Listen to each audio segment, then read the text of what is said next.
ಯಾವುದೇ hair colour ಬೇಡ, hair dye ಬೇಡ. ತುಂಬ ಚೆನ್ನಾಗಿ ಕಲರ್ ಆಗುತ್ತೆ. ಒಂದು ಬಿಳಿ ಕೂದಲು ಕೂಡ ಇರಲ್ಲ ಇದನ್ನ ಬಳಸೋದ್ರಿಂದ. 100% ಕೂದಲು ಕಪ್ಪಾಗುತ್ತೆ. Welcome back to my channel. ಮೊದಲಿಗೆ ನಾನು ಪೇರ್ಲೆ ಎಲೆನ ತಗೊಂಡಿದ್ದೀನಿ.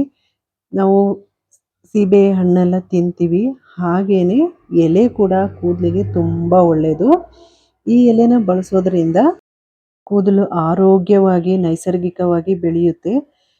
ಈ ಎಲೆನ ಬಳಸೋದ್ರಿಂದ ಕೂದಲು ಉದುರುವ ಸಮಸ್ಯೆ ಕೂಡ ಕಡಿಮೆಯಾಗುತ್ತೆ. ನಿಮ್ಮ ನೆತ್ತಿಯಲ್ಲಿ ಸೋಂಕುಗಳನ್ನು ಕೂಡ ತಡೆಗಟ್ಟಬಹುದು. ಕೂದಲು ಬೆಳವಣಿಗೆ ಜಾಸ್ತಿ ಆಗುತ್ತೆ. ತಲೆ ಹೊಟ್ಟನ್ನು ಕೂಡ ನಿವಾರಣೆ ಮಾಡ್ಕೋಬಹುದು ಸೀಬೆ ಎಲೆನ ಬಳಸೋದ್ರಿಂದ. ಸೀಬೆ ಎಲೆ ಬಳಸೋದ್ರಿಂದ ಬಿಳಿ ಕೂದಲಿನ ಸಮಸ್ಯೆಗಳನ್ನು ಕೂಡ ತಡೆಗಟ್ಟಬಹುದು ನಾವು. ಇನ್ನೊಂದು ನಾನು ದಾಳಿಂಬೆ ಎಲೆನ ತಗೊಂಡಿದ್ದೀನಿ. ದಾಳಿಂಬೆ ಎಲೆಯಲ್ಲಿ ಜಾಸ್ತಿಯಾಗಿ ಅಮೋನಿಯಾ ಆಮ್ಲಗಳು ಇರುವುದರಿಂದ ಕೂದಲಿನ ಎಲ್ಲ ಸಮಸ್ಯೆ ಕೂಡ ಕಡಿಮೆಯಾಗುತ್ತೆ. ದಾಳಿಂಬೆ ಎಲೆ ಆಗಲಿ, ಹಣ್ಣು ಆಗಲಿ, ಹಣ್ಣಿನ ಸಿಪ್ಪೆ ನಾವು ತಿಂದು ಬಿಸಾಕ್ತೀವಿ, ಅದು ಕೂಡ ತುಂಬ ಒಳ್ಳೆಯದು ಕೂದಲಿಗೆ. ಮತ್ತು ಹಣ್ಣು ಕೂಡ ಆರೋಗ್ಯಕ್ಕೂ ತುಂಬ ಒಳ್ಳೆಯದು.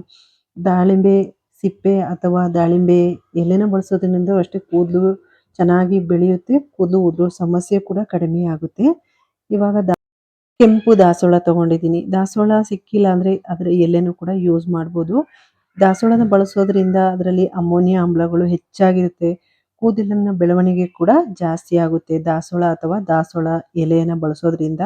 ಮತ್ತು ಕೂದಲು ಸಾಫ್ಟ್ ಆಗುತ್ತೆ ನಾವು ದಾಸವಾಳನ ಯೂಸ್ ಮಾಡಿದಾಗ.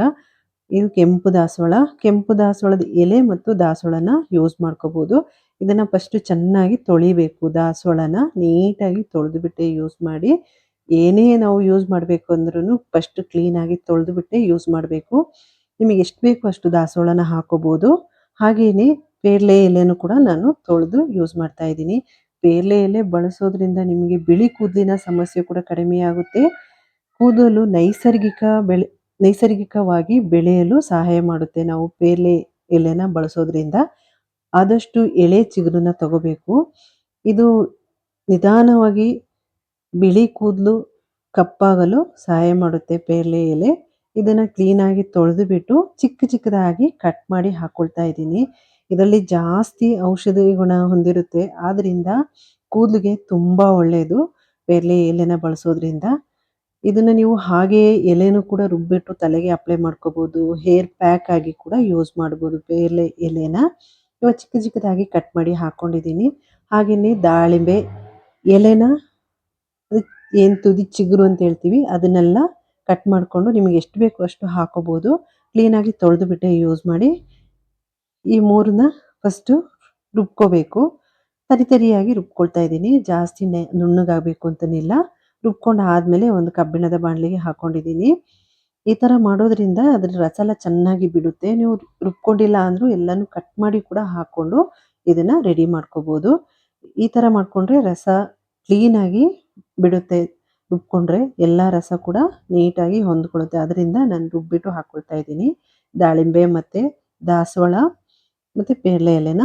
ಇದು ಅವಕಾಡೊ ಬೀಜ ಅಂದರೆ ನಾವು ಬಟರ್ ಫ್ರೂಟ್ ಅಂತೀವಿ ಅಥವಾ ಬೆಣ್ಣೆ ಹಣ್ಣು ಅಂತೀವಿ. ಈ ಹಣ್ಣನ್ನೆಲ್ಲ ತಿಂದು ನಾವು ಬೀಜನ ಬಿಸಾಕ್ತೀವಿ. ಈ ಬೀಜ ಕೂಡ ಅಷ್ಟೇ ತುಂಬ ಒಳ್ಳೆ ಔಷಧಿಯ ಗುಣ ಹೊಂದಿರುತ್ತೆ ಈ ಬೀಜದಲ್ಲಿ. ನಾವು ಆರೋಗ್ಯಕ್ಕೆ ಈ ಹಣ್ಣು ಎಷ್ಟು ಮುಖ್ಯವೋ ಅಷ್ಟೇನೆ ಕೂದಲು ಕೂಡ ತುಂಬ ಒಳ್ಳೆಯದು. ಇದನ್ನು ನೀವು ಒಣಗಿಸಿ ಪುಡಿ ಮಾಡಿ ಕೂಡ ಇಟ್ಕೋಬೋದು. ಇಲ್ಲ ಈ ಬೀಜನ ಹಸಿನೇ ಕೂಡ ಸ್ವಲ್ಪ ಒಣಗಿದ ಮೇಲೆ ಡ್ರೈ ಆದಮೇಲೆ ಅದ್ರ ಮೇಲೆ ಒಂದು ಸಿಪ್ಪೆ ಇರುತ್ತೆ. ಆ ಸಿಪ್ಪೆನೆಲ್ಲ ತೆಗೆದುಬಿಟ್ಟು ಯೂಸ್ ಮಾಡಿ. ಈ ಬೀಜನ ಬಳಸೋದ್ರಿಂದನೂ ಅಷ್ಟೇ ಬಿಳಿ ಕೂದಲಿನ ಸಮಸ್ಯೆ ಕಡಿಮೆಯಾಗುತ್ತೆ. ಆಮೇಲೆ ಕೂದಲು ಚೆನ್ನಾಗಿ ಬೆಳೆಯುತ್ತೆ. ನೆತ್ತಿಯ ಸಮಸ್ಯೆ ಕೂಡ ಕಡಿಮೆಯಾಗುತ್ತೆ ಈ ಬೀಜನ ಬಳಸೋದ್ರಿಂದ. ಮತ್ತು ಕೂದಲು ಸಾಫ್ಟ್ ಆಗುತ್ತೆ. ಒಳ್ಳೆ ಒಂದು ನೈಸರ್ಗಿಕ ಹೊಳಪು ಕೂಡ ಬರುತ್ತೆ. ಕೂದಲು ಉದುರುತ್ತಾ ಇದ್ರೂ ಕೂಡ ಕಡಿಮೆಯಾಗುತ್ತೆ ಈ ಬೀಜನ ಬಳಸೋದ್ರಿಂದ. ಈ ಬೀಜನ ನಾನು ತುರಿದು ಬಿಟ್ಟು ಹಾಕ್ಕೊಳ್ತಾ ಇದ್ದೀನಿ. ಅದು ಫಸ್ಟ್ ಕಲರ್ ಸ್ವಲ್ಪ ಚೇಂಜ್ ಆಗುತ್ತೆ. ತುರಿದ ತಕ್ಷಣ ಸ್ವಲ್ಪ ಒಂಥರ ಬ್ರೌನಿಷ್ ಕಲರ್ ಬರುತ್ತೆ. ಇವಾಗ ತುರಿದಿಟ್ಕೊಂಡಿರುವ ಅವಕಾಡೊ ಬೀಜನ ಕೂಡ ಅದ್ರ ಜೊತೆನೇ ಹಾಕ್ಕೊಳ್ತಾ ಇದ್ದೀನಿ. ಈ ಥರ ಮಾಡಿ ನೋಡಿ, ನಿಮಗೆ ಕೂದಲು ಉದುರೋ ಸಮಸ್ಯೆನೇ ಬರೋದಿಲ್ಲ. ನಾವು ಹಾಗೆ ಮೆಹಂದಿ ಮತ್ತು ಕಲರೆಲ್ಲ ಬಳಸಿದಾಗ ಕೂದಲು ಉದುರೋ ಸಮಸ್ಯೆ ಜಾಸ್ತಿ ಆಗುತ್ತೆ. ಈ ಥರ ಎಲ್ಲ ಮಾಡಿ ಹಾಕ್ಕೊಳ್ಳೋದ್ರಿಂದ ಕೂದಲು ಬೆಳವಣಿಗೆ ಕೂಡ ಚೆನ್ನಾಗಾಗುತ್ತೆ. ಕೂದಲು ಉದುರೋ ಸಮಸ್ಯೆ ಕೂಡ ಕಡಿಮೆಯಾಗುತ್ತೆ. ಇವಾಗ ನಿಮಗೆ ನೀರು ಎಷ್ಟು ಬೇಕೋ ಅಷ್ಟು ಹಾಕ್ಕೊಂಡು ಸ್ವಲ್ಪ ಮಿಕ್ಸ್ ಮಾಡ್ಕೊಳ್ಳಿ ಎಲ್ಲನೂ.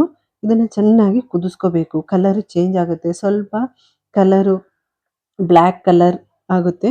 ಎಲ್ಲನೂ ಚೆನ್ನಾಗಿ ಒಂದು ಮೀಡಿಯಂ ಉರಿಯಲ್ಲಿ ಕುದಿಸ್ಕೋಬೇಕು.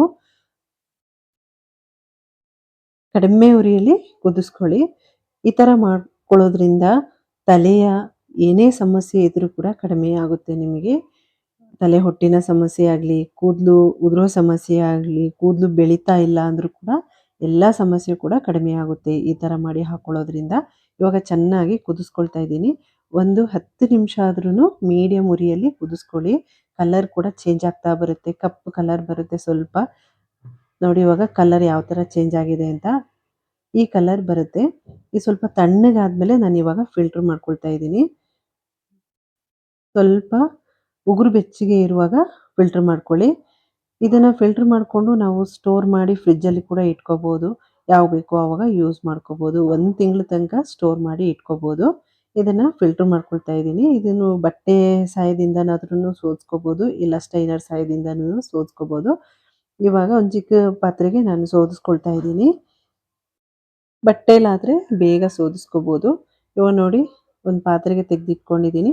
ನಾನು ಮೆಹಂದಿ ಪುಡಿ ತೊಗೊಂಡಿದ್ದೀನಿ. ಇದು ಆಲ್ಪ್ಸ್ ಗುಡ್ನೆಸ್ ಅವ್ರದ್ದು ಮೆಹಂದಿ ಪುಡಿ. ನಾನು ಈ ಮೆಹಂದಿ ಪುಡಿ ಬೇಕು ಅಂದರೆ ಟ್ಯಾಗ್ ಮಾಡಿರ್ತೀನಿ. ಈ ಮೆಹಂದಿ ಪುಡಿನ ಬಳಸಿ ನೋಡಿ, ನಿಮಗೆ ಕೂದಲು ನ್ಯಾಚುರಲ್ ಆಗಿ ಕಪ್ಪಾಗುತ್ತೆ. ನಿಮ್ಗೆ ಎಷ್ಟು ಬೇಕು ಅಷ್ಟು ಮೆಹಂದಿ ಪುಡಿನ ಹಾಕ್ಕೊಳ್ಳಿ. ನಾನು ಒಂದು 2 ಟೇಬಲ್ ಸ್ಪೂನ್ ಅಷ್ಟು ಮೆಹಂದಿ ಪುಡಿನ ಬಳಸ್ತಾ ಇದ್ದೀನಿ. ಅದರ ಜೊತೆಗೆ ಅಲೋವೆರಾ ಜೆಲ್ಲನ್ನು ಕೂಡ ಹಾಕ್ಕೊಳ್ತಾ ಇದ್ದೀನಿ. ನೀವು ಫ್ರೆಶ್ ಅಲೋವೆರಾ ಇದ್ದರೂ ಕೂಡ ಜೆಲ್ ರೆಡಿ ಮಾಡಿ ಯೂಸ್ ಮಾಡ್ಕೋಬೋದು. ಇಲ್ಲ ಅಲೋವೆರಾ ಇಲ್ಲ ಅಂದರೆ ಅಲೋವೆರಾ ಜೆಲ್ ಕೂಡ ಯೂಸ್ ಮಾಡ್ಬೋದು. ನಾನು ಲಿಕ್ವಿಡ್ ರೆಡಿ ಮಾಡಿ ಇಟ್ಕೊಂಡಿದ್ದೀನಲ್ಲ, ಆ ಲಿಕ್ವಿಡನ್ನ ಹಾಕ್ಕೊಂಡು ಚೆನ್ನಾಗಿ ಮಿಕ್ಸ್ ಮಾಡ್ಕೊಳ್ತಾ ಇದ್ದೀನಿ. 1 ಗಂಟೆ ಇರದ ಹಾಗೆ ಮಿಕ್ಸ್ ಮಾಡ್ಕೊಳ್ಳಿ. ತುಂಬ ಚೆನ್ನಾಗಿ ಕಲರ್ ಆಗುತ್ತೆ ಮತ್ತು ನಿಮಗೆ ಯಾವುದೇ ಸೈಡ್ ಎಫೆಕ್ಟ್ ಆಗೋದಿಲ್ಲ. ಕೂದಲು ಉದುರೋ ಸಮಸ್ಯೆ ಕಡಿಮೆ ಆಗುತ್ತೆ. ಇದನ್ನು ಮಿಕ್ಸ್ ಮಾಡಿ ಇಡಬೇಕು ಅಂತನಿಲ್ಲ. ಜಸ್ಟ್ ಅರ್ಧ ಗಂಟೆ ಇಟ್ಟರೆ ಸಾಕು. ಕೂದಲಂತೂ ತುಂಬ ಚೆನ್ನಾಗಿ ಕಪ್ಪಾಗುತ್ತೆ. ಅರ್ಧ ಗಂಟೆ ಆದಮೇಲೆ ನಾನು ತೋರಿಸ್ತೀನಿ ಕಲರ್ ಕೂಡ ಯಾವ ಥರ ಚೇಂಜ್ ಆಗುತ್ತೆ ಅಂತ. ನೋಡಿ ಇವಾಗ 1 ಗಂಟೆ ಇರದ ಹಾಗೆ ಚೆನ್ನಾಗಿ ಮಿಕ್ಸ್ ಮಾಡ್ಕೊಂಡಿದ್ದೀನಿ. ಇವಾಗ ನಿಮಗೆ ನೀರು ಎಷ್ಟು ಬೇಕೋ ಅಷ್ಟು ಹಾಕ್ಕೊಂಡು ಮಿಕ್ಸ್ ಮಾಡ್ಕೊಳ್ಳಿ. ಜಾಸ್ತಿ ಕೂಡ ತೆಳುವಾಗಿ ಕಲಿಸ್ಕೊಬೇಡಿ, ಜಾಸ್ತಿ ಗಟ್ಟಿಯಾಗಿ ಕೂಡ ಕಲಿಸ್ಕೊಬೇಡಿ. ಮೀಡಿಯಮ್ ಆಗಿ ನಿಮಗೆ ಕೂದಲು ಯಾವ ಥರ ಅಪ್ಲೈ ಮಾಡೋಕ್ಕಾಗುತ್ತೋ ಆ ಥರ ಕಲಿಸ್ಕೊಳ್ಳಿ. ಇವಾಗ ಈ ಥರ ಸ್ವಲ್ಪ ತೆಳು ಇದ್ದರೆ ಅವು ನೀಟಾಗಿ ಕೂದಲಿಗೆಲ್ಲ ಇಳಿಯುತ್ತೆ. ಇವಾಗ ನೋಡಿ ಅರ್ಧ ಗಂಟೆ ಆಗಿದೆ. ಅರ್ಧ ಗಂಟೆ ಆದಮೇಲೆ ತೋರಿಸ್ತಾ ಇದ್ದೀನಿ. ಕಲರ್ ಕೂಡ ಚೇಂಜ್ ಆಗಿದೆ. ಕೂದಲು 100% ನಿಮಗೆ ಕಪ್ಪಾಗುತ್ತೆ ಈ ಮೆಹಂದಿ ಪುಡಿನ ಬಳಸಿ ನೋಡಿ. ಇವಾಗ ಕೂದಲು ನಾನು ತೋರಿಸ್ತಾ ಇದ್ದೀನಿ. ಬಿಳಿ ಕೂದಲು ಜಾಸ್ತಿ ಆಗಿದೆ. ಬಿಳಿ ಕೂದಲು ಕಾಣ್ತಾ ಇಲ್ಲ. ಸ್ವಲ್ಪ ಬುಡದಲ್ಲಿ ಬಿಳಿ ಕೂದಲಿದೆ ಮತ್ತು ಕೆಂಚು ಕೂದಲು ಕಾಣ್ತಾ ಇದೆ. ಇವಾಗ ಅಪ್ಲೈ ಮಾಡ್ಕೊಳ್ತಾ ಇದ್ದೀನಿ. ನೀಟಾಗಿ ಅಪ್ಲೈ ಮಾಡಿಕೊಂಡು ಒಂದು 2 ಗಂಟೆ ಬಿಟ್ಟರೆ ಸಾಕು. 2 ಗಂಟೆ ಆದಮೇಲೆ ಬರೀ ನೀರಲ್ಲಿ ವಾಶ್ ಮಾಡ್ಕೊಳ್ಳಿ. ವಾಶ್ ಮಾಡ್ಕೊಂಡು ಆದಮೇಲೆ ನೆಕ್ಸ್ಟ್ ಡೇ ನೀವು ಎಣ್ಣೆ ಅಪ್ಲೈ ಮಾಡಿಬಿಟ್ಟು ಆದಷ್ಟು ಮೇಲ್ ಶಾಂಪೂನ ಯೂಸ್ ಮಾಡಿ ಹೇರ್ನ ವಾಶ್ ಮಾಡ್ಕೊಳ್ಳಿ. ಇವಾಗ ನೋಡಿ 2 ಗಂಟೆ ಆದಮೇಲೆ ಹೇರ್ನ ವಾಶ್ ಮಾಡಿ ತೋರಿಸ್ತಾ ಇದ್ದೀನಿ. ಕಲರ್ ಯಾವ ಥರ ಚೇಂಜ್ ಆಗಿದೆ ಅಂತ. ಡಾರ್ಕ್ ಆಗಿ ಕಪ್ಪಾಗುತ್ತೆ. ನೋಡ್ತಾ ಇರ್ಬೋದು ಕೂದಲು ಎಷ್ಟು ಚೆನ್ನಾಗಿ ಕಪ್ಪಾಗಿದೆ ಅಂತ. ಈ ವಿಡಿಯೋ ಇಷ್ಟ ಆಗಿದ್ರೆ ಲೈಕ್, ಶೇರ್, ಸಬ್ಸ್ಕ್ರೈಬ್ ಮಾಡ್ಕೊಳ್ಳಿ. ಅಲ್ಲೇ ಪಕ್ಕದಲ್ಲಿರುವ ಬೆಲ್ ಐಕಾನ್